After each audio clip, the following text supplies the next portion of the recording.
কিশোরগঞ্জের ভৈরবে প্রেমিকের সাথে ঘুরতে এসে ধর্ষণের শিকার হয়েছে প্রেমিকা নবম শ্রেণীর এক শিক্ষার্থী।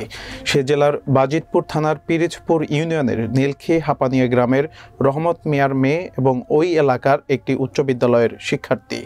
ভৈরব প্রতিনিধি জয়নাল আবেদিন রিটনের প্রতিবেদনে থাকছে বিস্তারিত।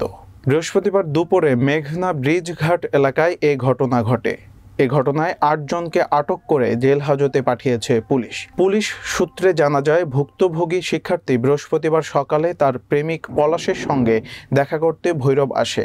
এ সময় প্রেমিক পলাশের বন্ধু রাব্বিও সাথে ছিল। পরে তারা প্রেমিক প্রেমিকা প্রথমে মানিকদি কালী নদী ব্রিজ এলাকায় একটি কফি হাউজে গিয়ে দেখা করে। পরে ওইখান থেকে তারা ভৈরব ব্রিজ ঘাট এলাকায় এলে নির্জন নামে এক যুবক তার সহযোগীদের নিয়ে প্রেমিককে আটকে রেখে মেয়েটিকে ধর্ষণ করে।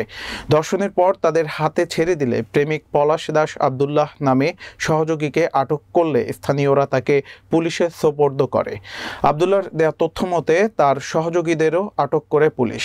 আটককৃতরা হলো পলাশ দাস, রাব্বি মিয়া, আরিয়ান ওরফে নির্জন, ফুয়াদ হাসান, পাপন, আব্দুল্লাহ ও শান মিয়া।